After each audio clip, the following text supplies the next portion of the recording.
Nitro at Night is next.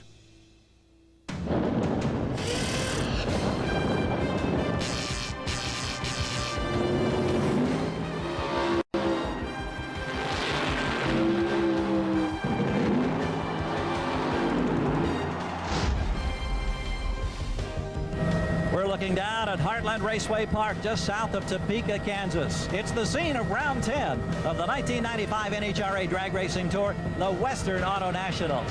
Hello and welcome, everyone. I'm Gary Gerald. Great to have you with us today as we get ready for the latest stop on this $27 million NHRA circuit for 1995. $1.33 million in cash and posted awards available to the drivers and competitors here at Topeka.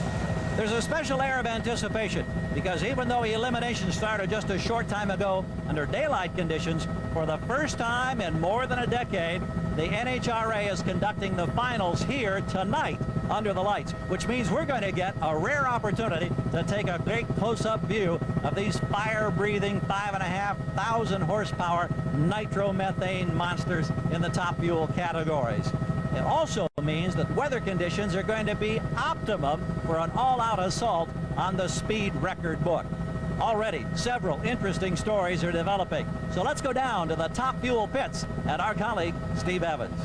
Thanks, Gary. You know, for one top fuel driver, three-time national event winner Shelly Anderson, the excitement here in Topeka began early, like 4 a.m. Friday morning early, when Good Morning America came a-calling live. You didn't mind, though, did you? Not at all. They were really nice people, and Spencer Christian was here, and he's nicer in person than he is on TV, and it was a great time. He got in the car? He got in the car. Tight fit, he's 6'3" or 4", and he loved it. He was hard getting him out. And all of America saw Burnout live. A long burnout. I had fun. Ray let me get a little RPM. We did a half track, and it was fun. It was a funny car burnout. Good luck today. Thank you. She's already had some success. In round number 1, she beat U.S. national champion Connie Colletta, running in the 490s. Colletta had some problems. Shelly goes on to round 2, where she faces off with Connie's son Scott, the reigning top fuel champion. He had some excitement early on, too. Yesterday in qualifying. Watch this moonshot. Scott came within about 2 degrees of blowing that car completely over backwards. You needed a pilot's license on that one. Yeah, I pushed forward. It didn't try and land. We tried a couple of things, and I guess didn't work. We'll go back to square one, go back, straighten the chassis, and try again. Fix it they did in about 2 hours. Earlier today, Scott Colletta took out Rance McDaniel to earn the honor to face Shelly Anderson. Now, a funny car driver has had a huge thrash because of an accident. Frank Hawley tells us that story. During Friday night's qualifying, under the ideal conditions, we saw some record performances in all the categories. We also saw funny car driver Whit Bazemore experienced his worst nightmare. As he left the starting line, a connecting rod broke, it damaged an intake valve and caused a supercharger to explode. That rocketed his funny car body skyward into the air. The disappointing thing is that the car ran good. We were number 3 qualifier coming into this session, and we had high hopes really for the Loctite Fast Orange Dodge to run its first 4 tonight, and it was on a good pass, but this sport, if you don't get the number, you're nothing. So one of those things.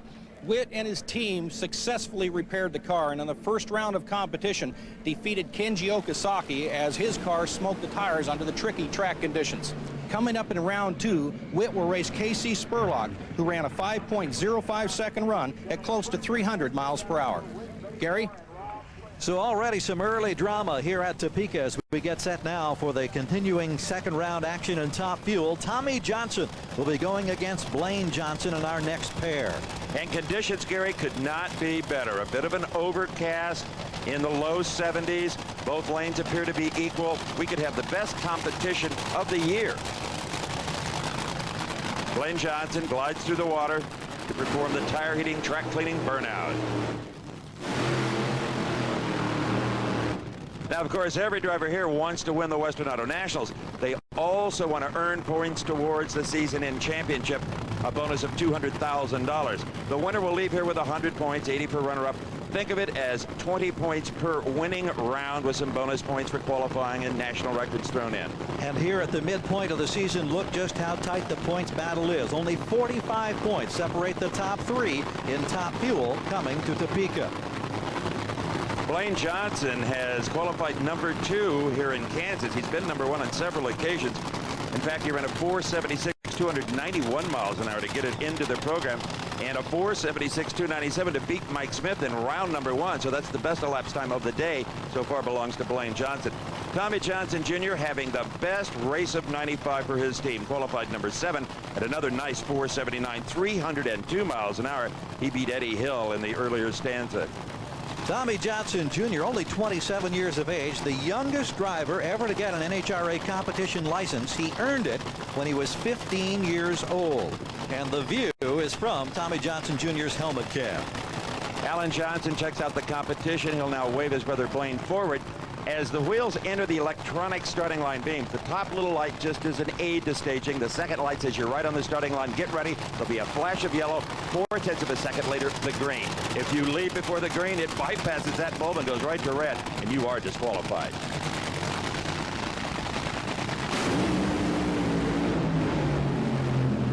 Oh, Blaine Johnson smokes the tires. You ride with Tommy Johnson to victory. A 5.10 at 271 miles an hour. Mediocre performance, but it gets him to the Final Four, and that's what that round was all about. And back in the line, Shelly Anderson awaiting an opportunity to go against Scott Coletta, our next pair at Topeka.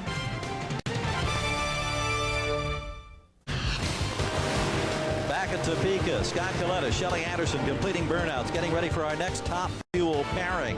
Look at the sky as dusk approaches. How do the drivers deal with the changing conditions from daylight to nighttime? Here's Frank.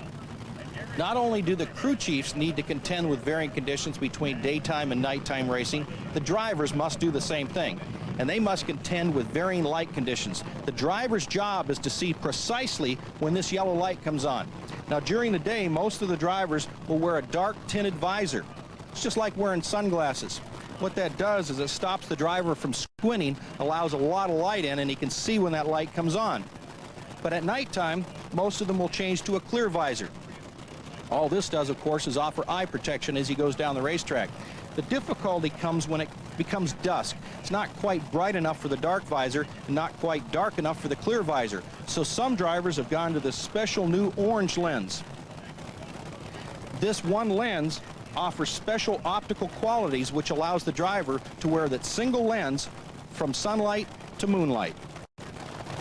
Well, it is dusk right now, and Scott Coletta is using one of those mid-orange type visors to deal with the changing light conditions as he prepares now for this side-by-side run. Coletta qualified number 3, a 4.76 at 305 miles per hour. He sidelined Rance McDaniel in round 1. Shelly Anderson qualified number 6, just under 300 miles an hour, a 4.78. She beat, as we saw, Connie Coletta in the opening round. Shelly's dad, Brad Anderson, checking out the starting line, gives her the OK sign. Let's remember, she's up against this man, the defending Winston Top Fuel champion, Scott Coletta, and the winner of the previous race in Columbus, Ohio. Oh, Shelly has a violent starting line explosion. Coletta rockets on to win the race at 495, 273. But everybody's concern right now is with Shelly Anderson. Oh my, that was a kaboomer. Big time. Watch the car in the far lane. Watch the engine at the rear of the vehicle. That is a blower explosion. Frank? Shelly, the car's been running fine all weekend long. You got a real mess here. What happened? We don't know. It's the first run on that blower, and that seems to be what came apart, was the blower. Could you tell that in the car, did you get any fire in the car? Yeah, I saw the fire, so I pulled up next to Linwood. He had the fire extinguisher, pulled up and let him put it out. Better luck next time. A very cheery disposition considering a very anxious moment at the start line for Shelly Anderson. There is, of course, risk every time these drivers come to the line. Here's Steve. At 300 miles an hour, there's really no such thing as a minor failure on a top fuel dragster. But using the Mike Dunn driven car, I want to show you 3 components that if they fail, well, the results just aren't very pretty. Now, that Scott Coletta wheel stand, that was simply a matter of too much traction for the available power. But look at these front wings on Mike's car. If they should break away or change attitudes, the results are, well, watch unintentional test pilot Eddie Hill.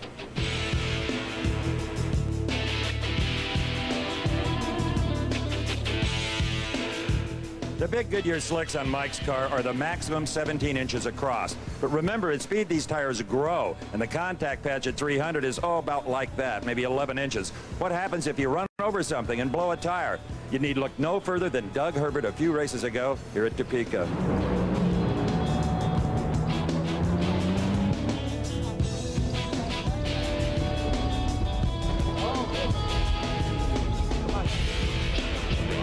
More often than not, though, when you blow a tire, you're running over debris from your own engine explosion, which is why NHRA requires this ballistic bag to strap around the oil pan to try to catch some of those errant parts. Now let's have a look at the big rear wing. It is critical. How much downforce? Well, picture about a 1965 Buick bolted to those stands. 4,500 pounds of downforce. What happens if it takes a flight on its own? Well, put on your fire suit and watch Corey McClanathan.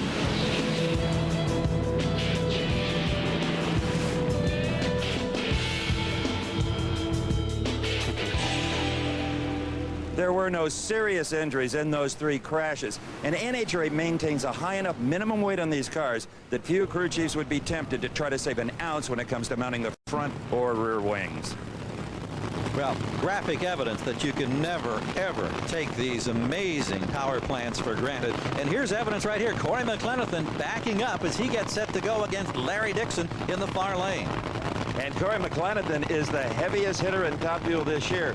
His won-loss ratio, how about he's batting .769. He's from Anaheim, California, and he's up against, well, rookie phenom, as the press likes to call him. Larry Dixon and Don Perdone's car got off to a rocket-like start, but has struggled.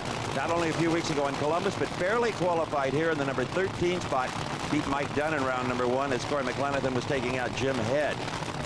Well, it was Larry Dixon who enjoyed the points lead for a good part of the season. He has now lost that to Corey McClanathan, and he needs to win right here, Gary. That's the bottom line. He has got to win. Keep in mind, it's number 1 against number 2 in points. Dixon is 26 back.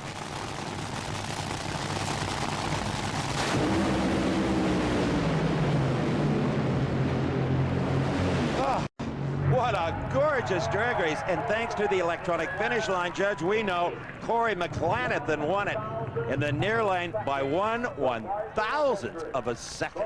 They absolutely don't come any closer than that. That's got to be one of the best pairings that we've seen anytime this season. Look how long both men staged. They were very, very late getting in. Dixon in first. Almost identical reaction times off the line, and it continued all the way down the track. 1/1000th of a second, the nod to Corey Mack. Let's go to Steve. You were fighting for your life in the Top Fuel points right then. Yeah, I know. I mean, this is one of those things where it's going to come down to the end of the season. Me and the kid there, we're going to be beating each other up all year long, and he's doing such a good job. He gets me pumped up, do my job better, and the car ran pretty well. I don't even know what the numbers were. You red-lighted on ABC in Columbus. Here you had a hole shot. That's a great recovery. Well, yeah, but I mean, my driving's been, let's say, not the best, and it's been one of those things, and kid's doing a great job. What can you say? You won by 1/1000th of a second. And the margin of victory, less than 6 inches. More from Topeka in a moment. Welcome back to the Western Auto Nationals. That is Joe Gibbs, McDonald's team owner, looking on. He's very interested in this matchup because his man, Corey McClanathan, will face the winner between Andy Woods and Kenny Bernstein.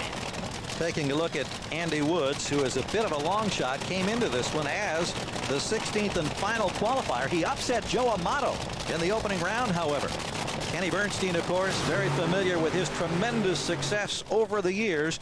3 runs this weekend in excess of 300 miles per hour.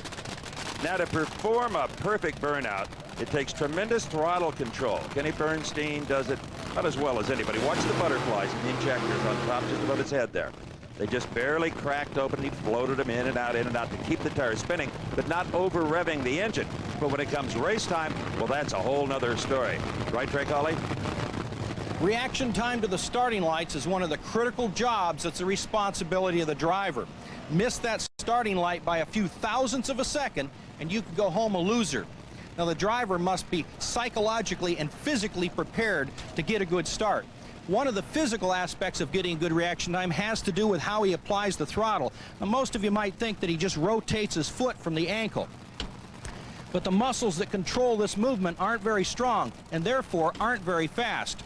The quickest way is for the driver to use his entire leg, from his hip down through the calf, all the way to his foot as he slams the throttle down. Now, as you can see, that's faster and gives him a better reaction time. It's also very violent, and that's why the drivers have these huge magnesium throttle pedals, so that they don't break the pedal as they slam that throttle down on 5,000 horsepower. And every time Frank Hulley said slam, Ron Cap slammed that pedal down. He got put out round number 1, so had nothing better to do. We appreciate it. Andy Woods clocked a 4.90 laps time at 298 to drop Joe Amato, the number 1 qualifier in round 1. Amato exploded an engine. Andy Woods in the Sharp Enterprises racing car. Kenny Bernstein, 4-time funny car champion, still hopes to win a Top Fuel title, and Budweiser recently announced he's got 5 more years on his contract, so he's got the time to do it.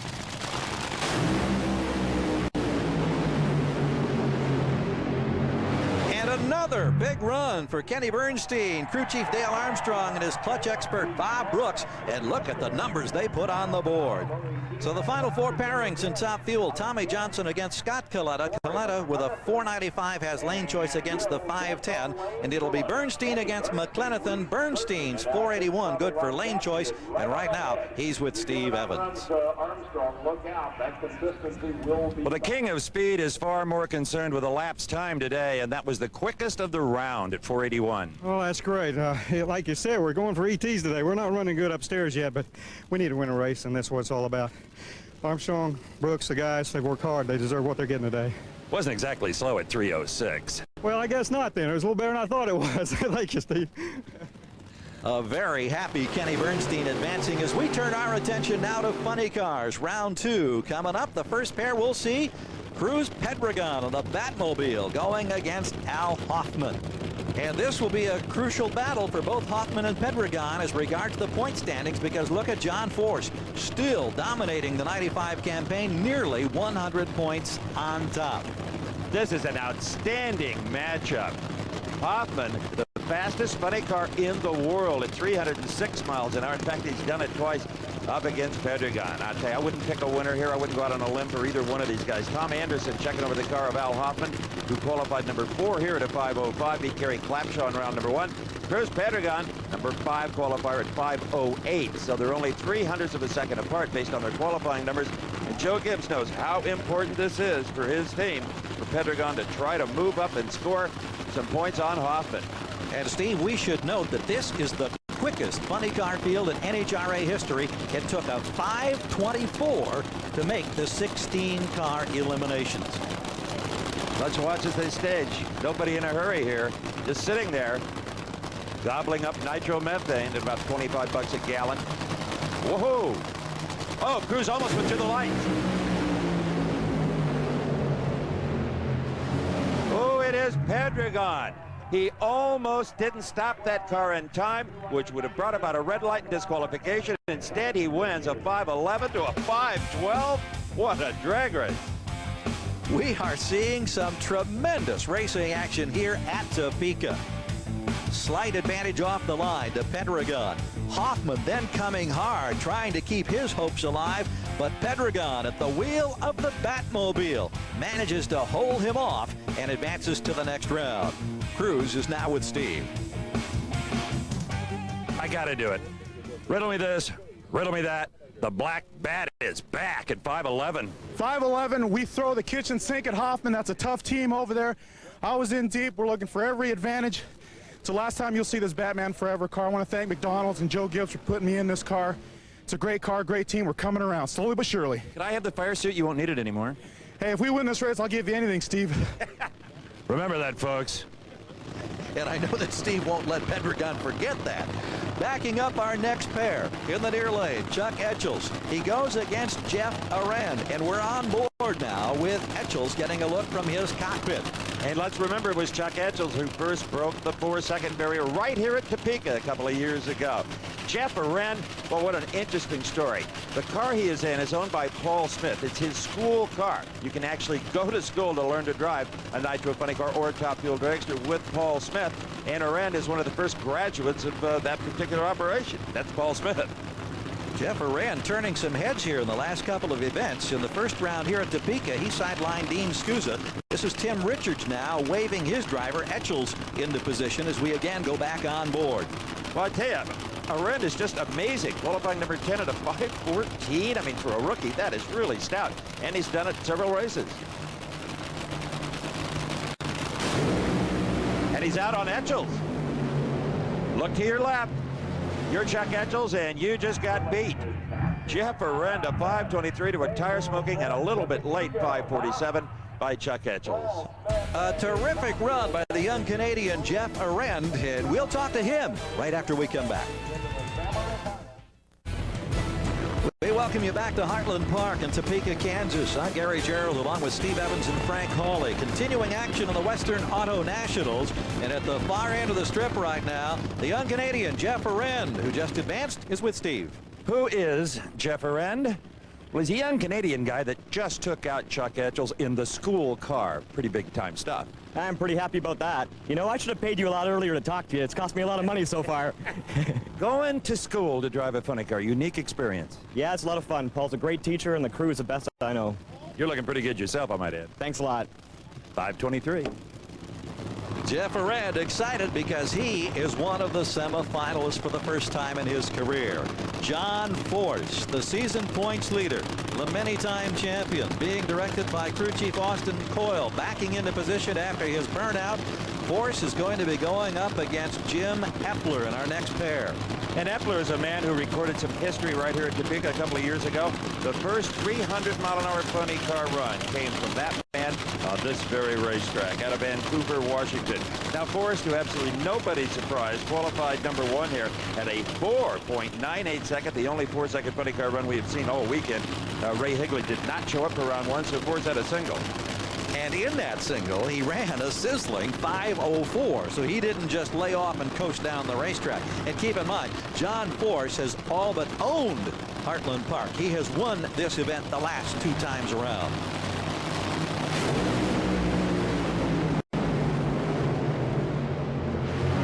And it is Force at 5 seconds flat. Huge speed, 301.4 miles an hour. Epler off the mark first, but that was the only time he was ahead. The 12th time in the great career of John Force that he has topped the 300-mile-per-hour mark. And we're looking now into the eyes of Whit Bazemore. Remember when we opened the show, that tremendous explosion on Friday night when he blew the bodywork off? The car has been rebuilt. He's back. He's going against this man, K.C. Spurlock, in our next round of funny car action. Spurlock with a long burnout. He has taken a page from the John Force book of burnouts, and in fact may now be providing the most spectacular and longest burnouts in NHRA competition. This is Bazemore with a pretty spectacular burnout of his own. Let's go to Steve. John Forrest sitting in the staging lanes in the car. You're seeing those 5.11s and 5.12s, so you spank them with a 5 flat. Yeah, we got out of the clean fire suit. Couldn't wear the other one. It was just too clean, too stiff for me. I can drive with it. Got loose a little bit down there, but conditions are right. It always is running at nighttime, but it's touchy. Got to keep getting those rounds, but our old Pontiac here, she's working. So the number 1 qualifier, Force, continues his advance.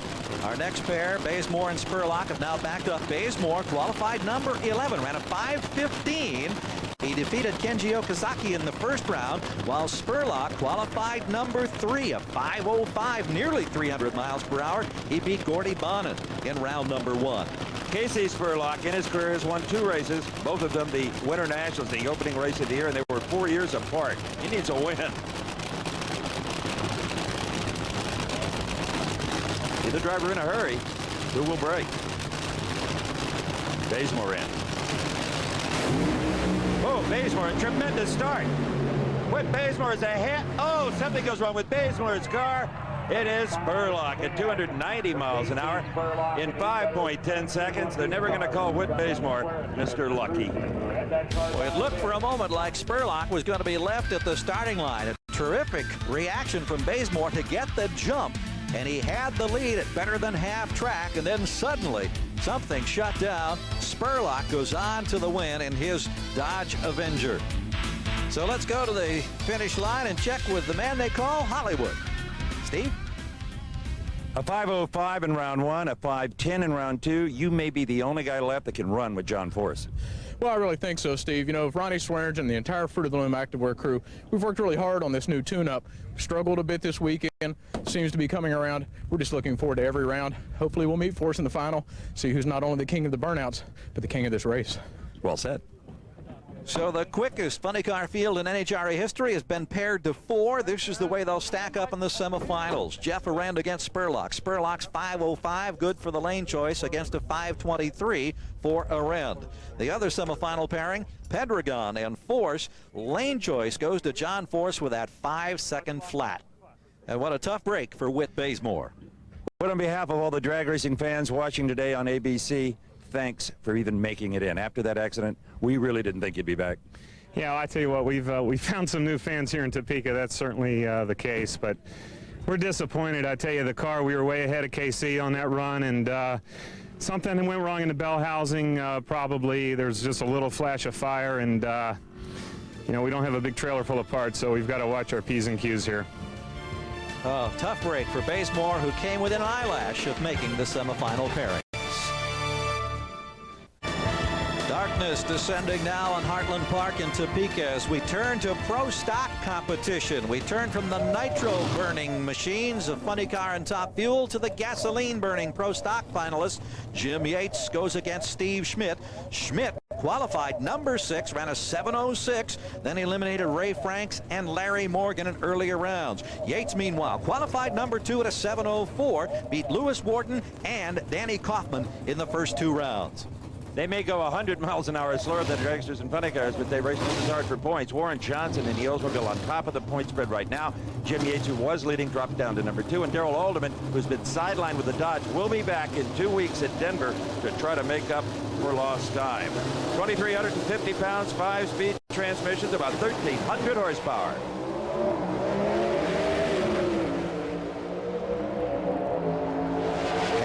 Yates, who gets the win in the near lane. He runs a 7:11 at 193 miles per hour. And even though Schmidt was a little bit quicker, here's where the race is won, right off the line. Terrific reaction for Jim Yates. Yates taking the early advantage and then holding off the onrushing Steve Schmidt, who was a recent winner at Columbus, our most recent event on ABC. For the 4th time this year, he's now in the finals. You're really going to be happy when I tell you won it on a hole shot. Oh, man, I tell you, it's been a long time coming. We've been trying to get that drive and figured out the last couple of races. I think we finally done it. You had the points lead. Warren took it away. Maybe tonight you'll get it back. Well, I tell you, you couldn't ask for a better deal than this. You know, if Warren wins here, it'll be the 1 and 2 qualifier, the number 1 and 2 guy in the points, and the guy that wins the round is going to be number 1. Remember, Yates only 7 behind Warren Johnson coming to Topeka, and WJ qualified number 1 at 7:03. He eliminated Troy Coughlin in round 1, beat his son Kurt Johnson in round 2. He's ready to face Jerry Ekman, the number 5 qualifier, at a 7:05. He sidelined Mark Powick and then Mark Osborne. These are full-fledged race cars, but they have one thing in common with every car in the parking lot. They actually run with a smog pump to increase vacuum in the motor.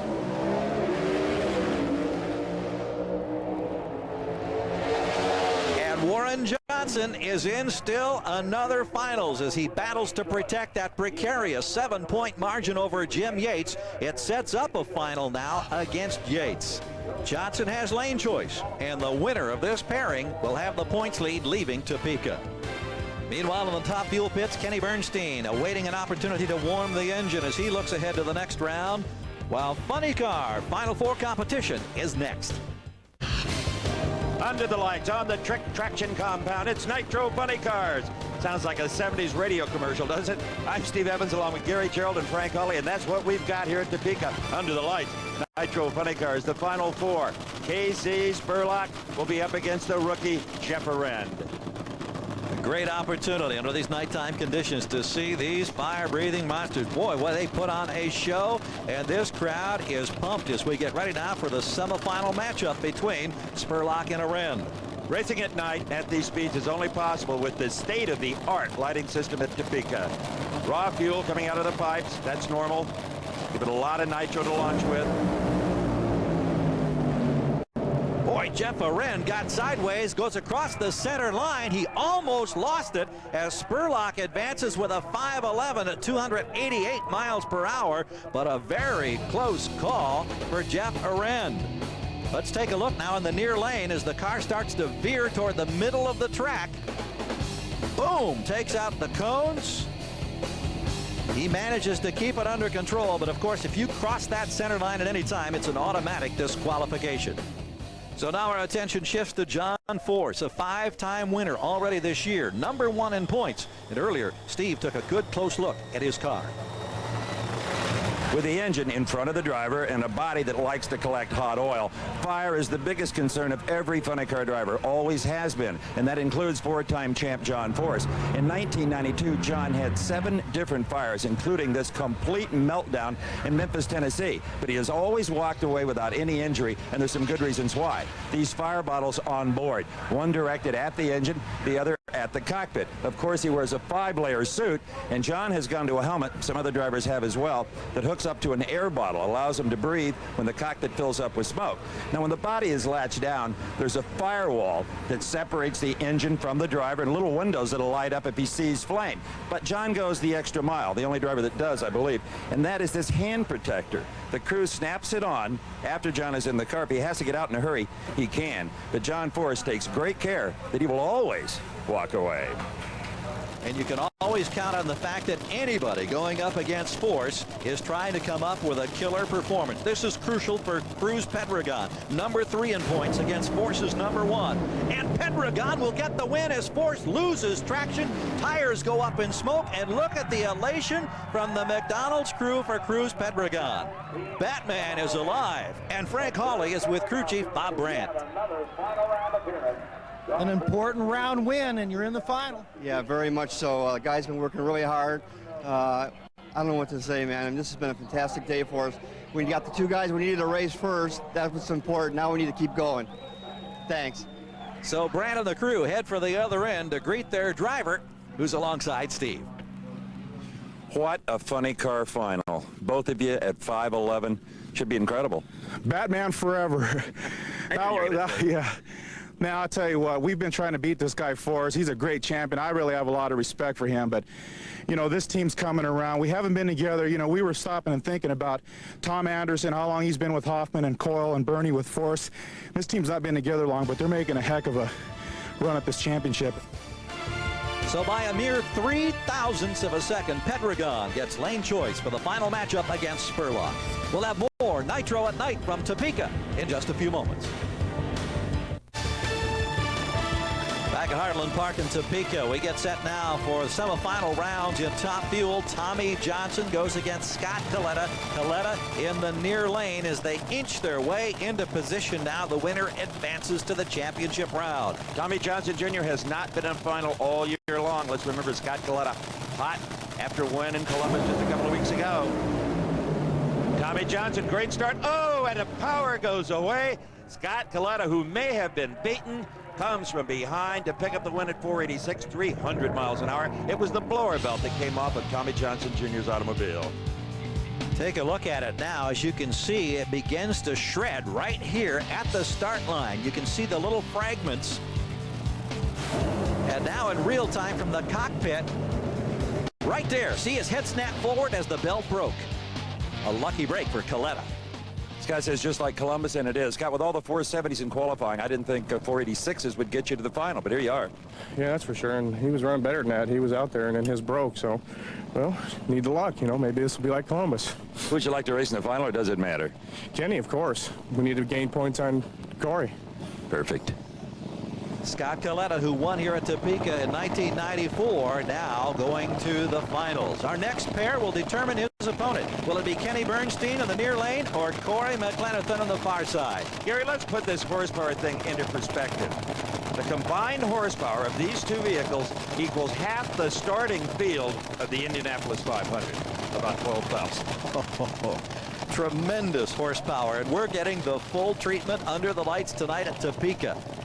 Kenny Bernstein has been a bit of a mentor for Corey McLenathan, but you can throw that out the window right now. All he wants to do is rip his helmet off. Bernstein needs a national event victory. He truly does. All the 300-mile-an-hour speeds in the world don't add up. to the thrill and the prestige of winning a national event. Bernstein has not won since last season. Oh, what a start by Kenny. What a finish by Kenny. On a hole shot, Bernstein wins 477 to McClanahan's quicker 475. They both run 304 miles an hour. McClanahan said he wasn't happy with his driving. His reasons to be unhappy. And Steve, we are seeing some of the best drag racing of the season here at Heartland Park. A great start for Bernstein, who beat McClanahan off the line, and the advantage went to Kenny B all the way down the track. Both men at nearly 305 miles per hour. Coletta against Bernstein. Bernstein gets the lane choice. His 477 better than the 486 of Scott Coletta. Steve? That was just a honey of a drag race. Your 77 beat his 75. Oh, super. Well, sorry, Corey, but, buddy, we needed it badly. You won 3 already this year. The Bud King needs 1. And in the pits, the fans getting a close-up look at Casey Spurlock's crew as they get ready for the funny car final. Under the lights in the state capital of Kansas, the fans are seeing NHRA Championship drag racing at its very best. Time for the Pro Stock Final. The Oldsmobile of Warren Johnson, the #1 qualifier, up against the Pontiac of Jim Yates in the near lane, the #2 qualifier. Yates looking for his first victory of the season, his 4th finals appearance. If he gets the win, he'll get the championship points lead.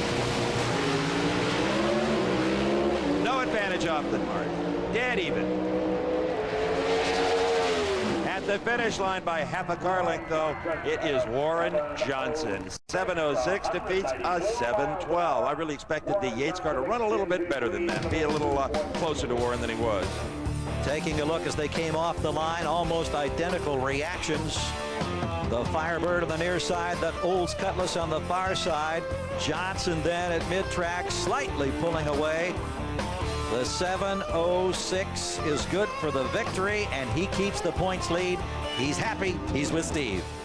Unlike Columbus, you weren't about to go to the starting line conservative. No, we were prepared for this one. I knew Jim was going to be awful tough in the final. He's had a string of good luck today. He shouldn't have even been here, but judged by what happened in the first round. But, you know, you got to take it the way it is. And your final shot is a 7:06. Nice one. Well, at least we won. That's the bottom line. And more Winston points. So Johnson, who won at Richmond, then underestimated the racetrack, lost to Steve Schmidt in the last event at Columbus, has expanded his points lead now from 7 to 28 over Jim Yates. Time for the funny car final. Cruz Pedregon goes against KC Spurlock. The Batmobile in the dark colors in the near lane, and this is Spurlock now looking for his first win this year. Cruz Pedregon has far more final round experience than does Casey Spurlock. Spurlock made the finals of the U.S. Nationals last Labor Day weekend and smoked the tires. A huge disappointment for him. No one has ever raced on this racetrack this late at night. That might be going through Joe Gibbs' mind. Spurlock up in smoke. Pedregon loses traction. Pedregon is the first to recover, and he has won the Western Auto Nationals funny car title. Frank is with crew chief Bob Brandt. Did you have any idea that it might go out there and spin the tires? Did you talk with your driver about that, or because he recovered quite well from it? Yeah, we anticipated with the dew here with the late time that we're running in right now, but he does a great job at that. He said, give it to me, I'll work with it. Thanks. I'll bet you Bob Brandt's heart jumped right up in his throat there as suddenly his driver lost some traction. But the problem off the line was all for KC Spurlock. It looked like Pedregon had it well in hand, and then look, car started to go a little sideways as the wheels started spinning at the back, but he backpedaled and he gets the job done as he chalks up his 3rd victory this 1995 season. Cruz Pedregon on the Batmobile, the winner, now with Steve. Well, the Bats' final flight is right into the winner's circle. This team hung in there. Obviously must have got Dewey out there because we were trying to run about an 09 or an 08. Through the Loom, Class Act, Casey Spurlock and their guys, great team. All right, now, I want the suit. Okay? How about just the hat? I'm going to give you something, Steve. I don't know about this suit, but, you know, we just appreciate all the fans. This is great. Thanks. Okay, see you. Garrett? I think Pedregon got the better part of that deal. Evans gets just a hat, not the suit. Pedregon has closed some ground on Hoffman. Cruz still 3rd in points. John Force still a runaway leader in 95. The Top Fuel final.